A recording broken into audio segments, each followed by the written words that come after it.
Hi friends, welcome to Rani's kitchen. నేను మీ రాణి.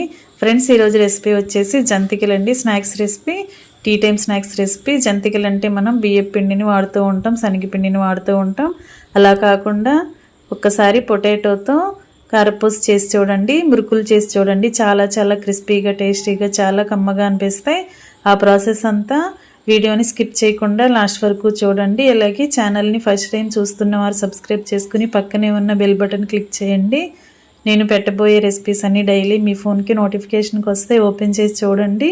ఇక ప్రాసెస్లోకి వెళ్ళిపోదాం. పొటాటో స్నాక్స్ అని చెప్పాను కదా, పొటాటోని ఇలా ముక్కలుగా కట్ చేసుకుని గిన్నెలోకి వేసుకుని తగినన్ని వాటర్ పోసుకుని కొంచెంగా సాల్ట్ వేసుకుని కుక్కర్లో పెట్టి ఈ గిన్నెను కుక్కర్లో పెట్టి 3 నుంచి 4 విజిల్స్ వచ్చేంత వరకు ఉడికించండి. ఉడికిన తర్వాత ప్రెషర్ పోయిన తర్వాత గిన్నెను బయట పెట్టుకుని వాటర్ అన్నీ కూడా తీసేసి బాగా చల్లారిన తర్వాత ఇలా పైపీలంతా ఓపెన్ చేయండి.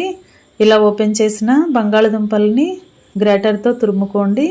ఇలా తురిమినట్లయితే దుంప అంతా కూడా ముద్దలాగా వస్తుంది. పలుకులు అనేవి ఎక్కడ లేకుండా ముద్దలాగా రావాలి. ఈ విధంగా తురమండి. ఇదంతా కూడా మనం కొలిచి పెట్టుకుందాం. మనం ఏ కప్పుతో అయితే కొలుచుకుంటామో ఆ కప్పును తీసుకొని ఈ తురుమంతా కూడా ఇలా బౌల్లోకి వేసుకోండి. మనం ఇలా తురుముని కొలుచుకున్నట్లయితే పిండి కలుపుకోవటానికి ఈజీ అవుతుంది. ఇలా ఈ తురుమంతా కూడా ఒక మిక్సింగ్ బౌల్లోకి వేసుకుందాం. మనం గ్రేట్ చేసుకున్న తురుము 1 కప్పు వచ్చింది కదా, ఈ కప్పుతో 1 కప్పు నిండా శనగపిండి తీసుకుని వేసుకోండి. శనగపిండి అనేది 1 కప్పు తురుముకి 1.5 కప్పుల వరకు పడుతుందండి. కానీ ముందుగా మనం ఒకేసారి 1.5 కప్పులు యాడ్ చేయకుండా ముందుగా 1 కప్పు వేసుకుని తర్వాత దానిలోకి తగినంత కారాన్ని 1 టేబుల్ స్పూన్ వాముని వేసుకుని ఇవన్నీ కూడా దుంపలో కలిసేంత వరకు కలుపుదాం.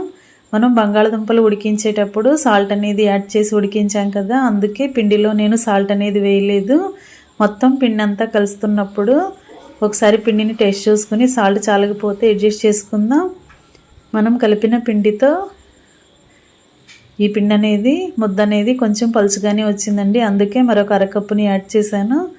ఈ అరకప్పు శనగపిండి కూడా వేసి బాగా కలిపినట్లయితే పిండి అంతా కూడా ఇలా మురుకులు వత్తడానికి పిండి కరెక్ట్గా సరిపోతుంది, కలుస్తుంది.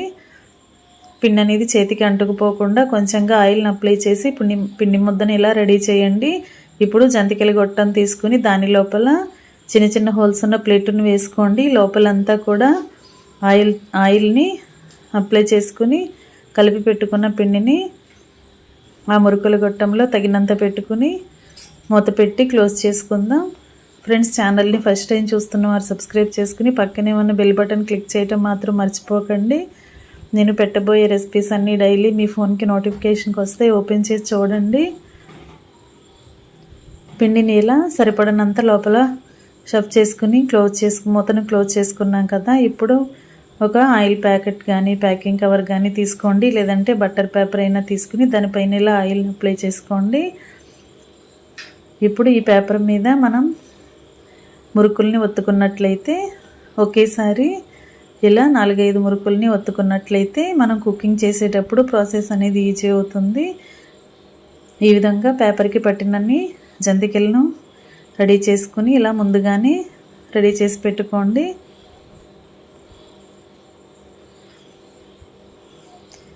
ఇలా పెట్టుకున్నాం కదా. ఇప్పుడు స్టవ్ ఆన్ చేసి కళాయి పెట్టుకుని డీప్ ఫ్రైకి సరిపడా ఆయిల్ పోద్దాం. ఆయిల్ కాగిన తర్వాత కళాయికి పట్టినన్ని ఆయిల్కి పట్టినన్ని మురుకుల్ని ఆయిల్లో వేసుకుని డీప్ ఫ్రై చేసుకుందాం.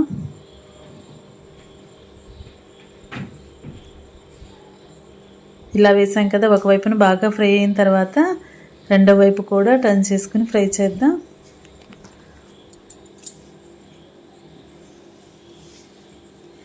ఈ విధంగా క్రిస్పీగా ఫ్రై అయ్యేంత వరకు ఫ్రై చేసిన తర్వాత ఆయిల్ నుండి తీసేసుకోండి. ఫ్రెండ్స్, జంతికలు చేస్తున్నప్పుడు ఎక్కువగా మనం అందరూ చేసేలా చేసుకుంటూ ఉంటాం. అలా కాకుండా ఒకసారి ఇలా నేను చూపించిన ప్రాసెస్తో పొటాటో స్నాక్స్ చేసి చూడండి. చాలా చాలా క్రిస్పీగా టేస్టీగా ఉంటాయి. చాలా డిఫరెంట్గా టేస్టీగా అనిపిస్తాయి. మీ అందరికీ కూడా ఈ రెసిపీ బాగా నచ్చుతుంది. ఈ విధంగా డీప్ ఫ్రై అయిన తర్వాత ఆయిల్ నుండి తీసి ప్లేట్లోకి పెట్టుకోండి. మరలా ఇదే ఆయిల్లో మరికొన్ని మురుకుల్ని వేసి డీప్ ఫ్రై చేద్దాం. మిగిలిన వాటిని కూడా ఇలా బ్యాచెస్ వైజ్గా వేసుకుని ఒకవైపు ఫ్రై అయిన తర్వాత వెనక వైపు కూడా ఫ్రై చేసుకుని కరెక్ట్గా డీప్ ఫ్రై చేసిన తర్వాత ఆయిల్ నుండి తీసేసుకోండి. కుకింగ్ కంప్లీట్ అయిన తర్వాత స్టవ్ ఆఫ్ చేసుకుని వేడి వేడి మురుకుల్ని సర్వింగ్ ప్లేట్లోకి వేసుకుని పిల్లలకి సర్వ్ చేయటమే. చాలా తక్కువ టైంలోనే మనం ఈ ప్రాసెస్ అనేది కంప్లీట్ చేసాం కదా. మీరు కూడా ఒకసారి కుక్ చేసి చూడండి. మరొక రెసిపీతో మళ్ళీ కలుద్దాం. Thanks for watching. నేను మీ రాణి.